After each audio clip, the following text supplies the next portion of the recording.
Welcome back to CannaWeek, brought to you by New Frontier Data, where we deliver the week's top headlines in cannabis and hear experts weigh in on the impact these stories are having on the industry. I'm your host, Heather Wickline. Today, we have two impressive ladies joining us today from our own research team at New Frontier Data. First up is Senior Director of Industry Analytics, Kacey Morrissey. Thank you for joining. Yeah, happy to be here. Thanks. Yeah, welcome back.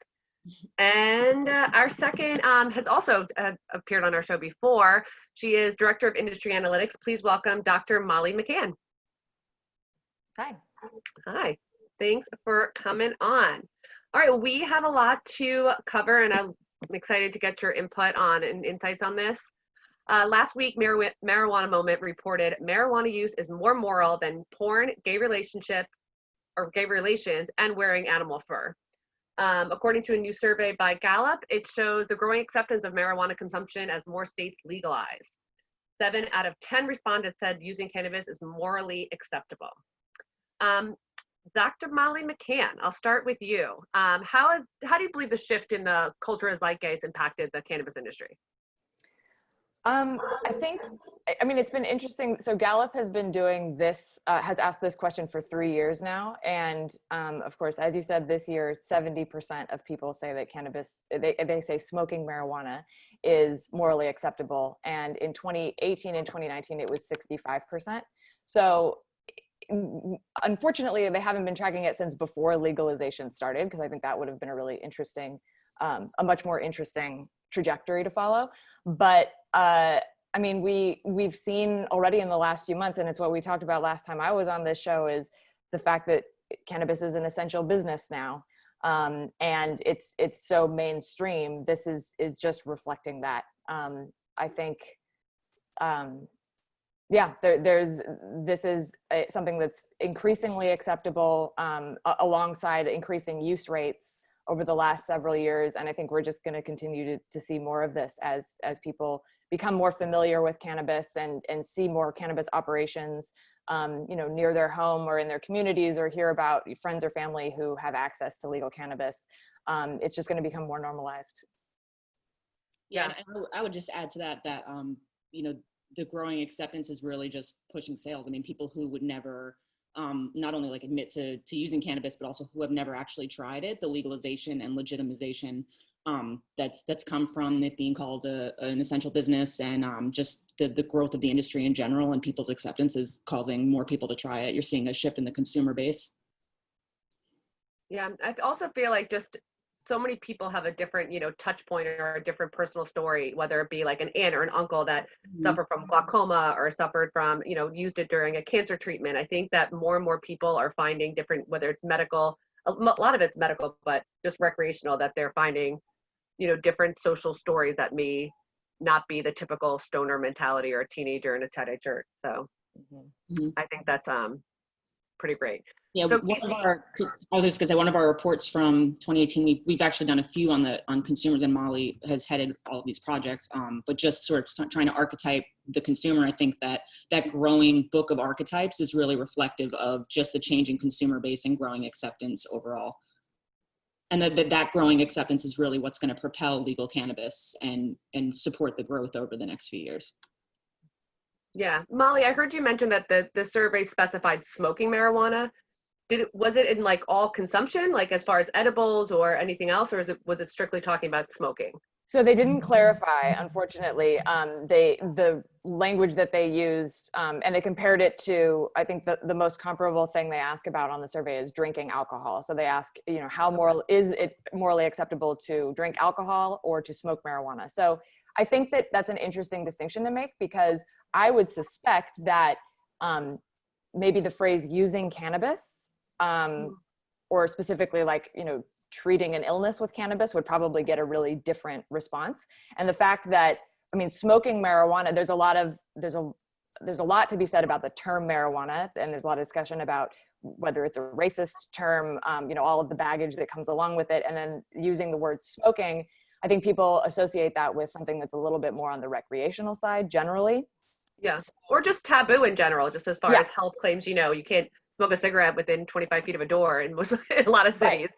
That Right. you So know, I and think just smoking in general, I feel like. yeah. So it's especially notable that 70% of people have agreed with this being morally acceptable, because I think it's phrased in, you know, as I design a lot of surveys, and if, you know, I would think really carefully about the words to use, and I would suspect that this phrasing would get the least amount of acceptance of all of the possible ways that you could phrase it. If you phrase it as consuming cannabis, that could also, people would answer that maybe if they use CBD products or topicals or like anything Yeah. medical, they would consider that Yeah. as part of cannabis and then answer the question differently. So yeah, I agree. I think we would see very different results if that question was phrased differently.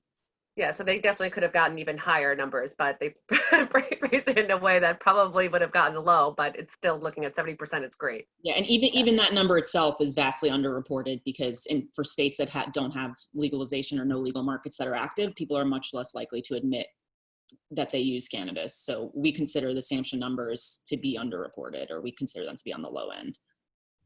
Got it. Well, how do you think, as far as operators in the industry, how can they take advantage of this acceptance?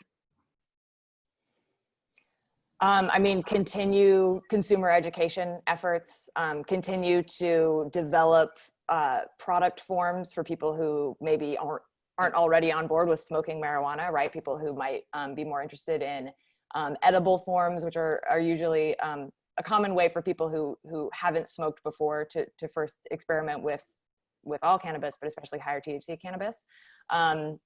Yeah, continuing to reach out to this growing group of people who maybe never would have considered using it before because they didn't think it was acceptable, and now are coming around to thinking it's acceptable, but might still be put off by some of the more traditional uses, forms, applications.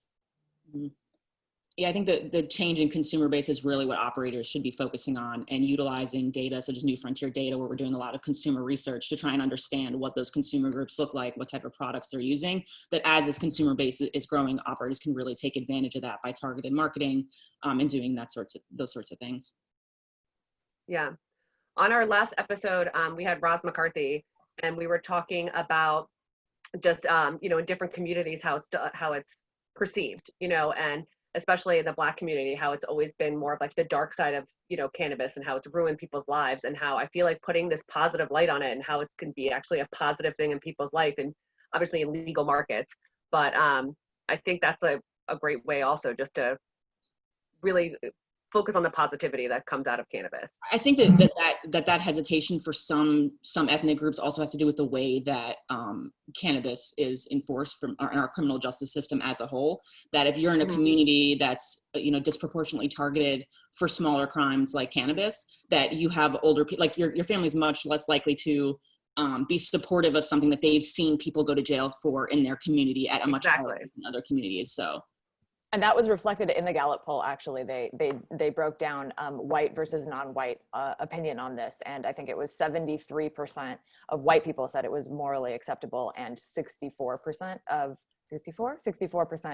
non-white people. So there is still that stigma, and I think that's connected to experiences of non-white people, right? There's been a lot more. I think a lot of non-white people over the last several decades either have themselves been targeted for cannabis use or know someone who has been arrested, incarcerated for cannabis use. So it's much more risky for non-white people still to be associated with cannabis. And even if those groups are consuming cannabis, I feel like for those same reasons would be much less likely to admit use in a survey situation because they're afraid or wouldn't want to be persecuted for that. So yeah.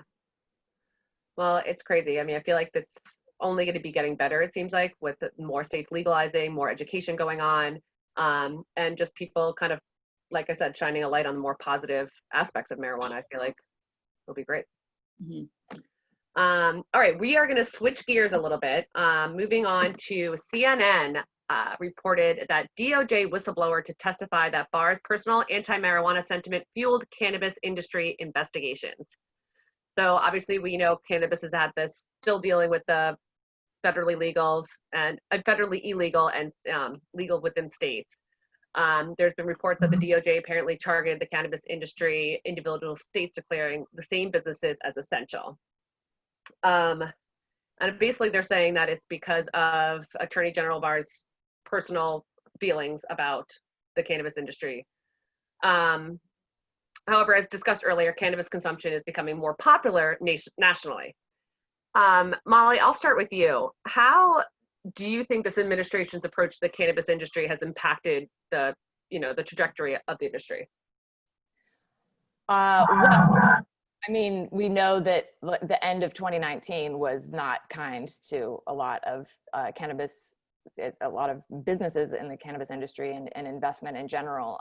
So I think that, it's hard to tell how directly, I mean, and this is not my area of expertise to know exactly how directly all of this impacted, the DOJ activity impacted it, but I'm sure that I'm sure it contributed to a lot more, hesitation around investment and concerns about big, M&A activity. They let a lot of waiting periods expire on some big acquisitions in the industry, which halted money, completely chilled off temperatures about growth in the industry, and really impacted the public markets and flow of capital. Yeah, I think they mentioned MedMen being the potential Starbucks of marijuana of the cannabis they industry. had some major cash flow issues. They were not spending. They had some major issues with their balance sheets that had a few more reasons behind it, but in general, the guidance from the top and the DOJ has not been good. And when it comes to large flows of capital in the public markets, that's what people look to. That's their indicator as to whether or not to invest. If you're looking at like a price target for a public company and you know that you're pricing in an acquisition that is supposed to happen, and then a waiting period on that acquisition expires and it no longer happens, that completely crashes your valuation of that company, and you wouldn't want to invest in it because you're basing your idea that this company is going to increase their sales because they're acquiring another business, maybe with new dispensaries in a different state. And when they're blocking these sorts of major deals and transactions, it just doesn't send good signals to people who are trying to invest in the industry. It's not necessarily a reflection of demand for cannabis, as we all know that. There's a vast illicit market. People aren't going to stop wanting cannabis. But as far as investment into public companies, it makes a big difference when the DOJ does stuff like that. So. Now, what would you say are some of the, the potential consequences of this friction between the federal enforcement and evolving national attitudes?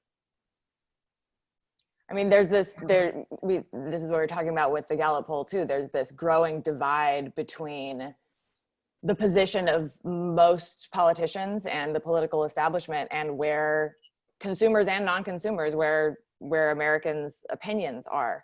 And eventually that's going to, that rift is going to get far enough apart that there's some major action. I mean, even if, even if legalization doesn't happen this year through as many states at the state level that we were looking at, I think that it's quite possible that, politicians will be put into office who have new ideas, different ideas about cannabis.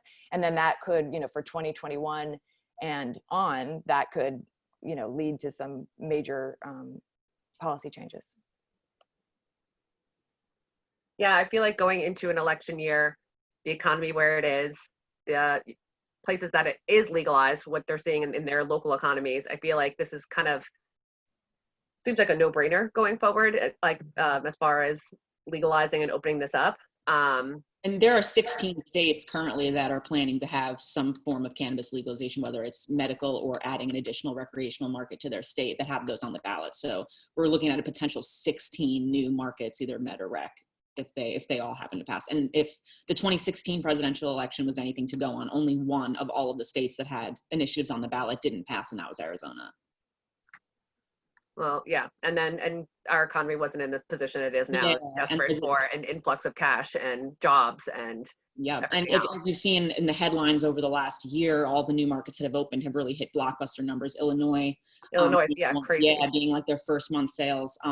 Seeing what's happened in Oklahoma with their medical market and their lack of restrictions on qualifying conditions and that sort of thing. Just seeing an explosion in those markets, and then all of the publicity surrounding the tax dollars and sales at this point in time when the economy is really hurting, I think is only going to bode well for legalization come November. And that's driving the acceptance that we talked about before too, right? I mean, one of the major things that, before we had a few years of data on those first markets to legalize, there was a lot, prohibitionists were trying to scare everyone by saying, here are all of the negative things that could happen, that could come of this.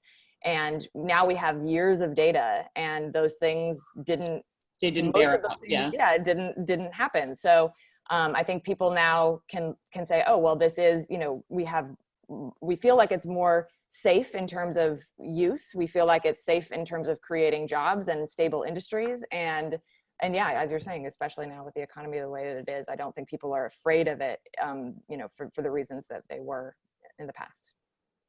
Yeah, and not even being afraid of it, they're craving it, even if they're maybe not up and on board. Just the job opportunity that could be coming to their local market is huge. And the specific indicators that they were looking at as possible negatives had to do with like increasing use rates for youth, increased traffic fatalities, things like that. And those are the things that really just didn't bear out. So it becomes harder to argue against legalization when you have those types of tax dollars, and then also the idea that you're eroding the illicit market in your state, which is really the goal of all of these legal programs, is to try and hack away at that illegal market. Yeah, I know. I've personally had conversations, now that I'm in the cannabis industry, just having conversations with, I guess, other mothers in my neighborhood. They're shocked and, like, oh, how can you do that? And I'm like, I'm sorry, like, have you ever heard of a domestic violence issue involving cannabis? Have you ever heard of like violent crimes happening involving cannabis? No. And so it's not in the legal markets. Yeah, legal markets. I mean, I feel like it's going to take some time for a lot of people to adopt and get on board with it. But I think just getting information out there and having that data in there for the markets that have been around for a while are going to be really telling for new markets coming out and having less fear, which will be great. Yep. Well, I guess we'll wrap it up just as far as final thoughts on, I would love to hear both of your opinions on the current administration's approach to the cannabis industry. Yeah, I think it's a big question. I think the main takeaway for me from the DOJ story with Barr and using the antitrust in creative ways is that as Attorney General, he has a much more direct, clear way to go after cannabis, right? Cannabis is still a Schedule I substance under the Controlled Substances Act. And, like Sessions would or did, Barr could have gone after cannabis operators because they're violating the CSA, right? But he decided to do it, allegedly decided to do it in this other much less direct way. And to me, that speaks to what we've been talking about this whole time, which is the fact that it would be incredibly politically unpopular for him to go after it that way. So, there's still stigma. The industry is not being treated like other industries. This industry is under a lot of scrutiny, but, it's not politically feasible to just go right after cannabis in the way that, it was just a few years ago. Yeah, they have to be a little bit quieter about the way that they're doing it just because of the public opinion. And you can see some of how they're doing that we put a piece out last week on civil asset forfeiture related to cannabis and how much is seized without crimes being charged against a person. And it's more that the charges or the crime is charged against the stuff and not the person. And we've seen that like the lowest percentage of actual charges come with cannabis. So they're using cannabis as a way to take things from people and give funds to the federal program. And to fund police.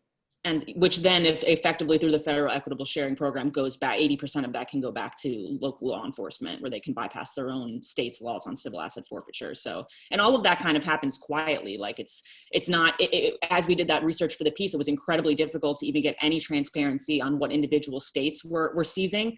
And then as far as like the federal stuff that was returned to the federal fund, what percentage of that had to do with drugs and cannabis specifically? We had to make a lot of estimations when we were doing that because they're just not clear about it. And I think a lot of that has to do with they knew people would be very angry if it was a public out loud thing. Got it. All right, cool. Well, we are about out of time, but I just want to thank you guys for joining me today. This is a nice, short and sweet one. Please be sure to like and subscribe to our podcast. You can find these news stories and more on New Frontier Data's Cannabis Insights Daily. And thank you again to our guest today and our listeners. And I'm your host, Heather Wickline. I'll see you next time.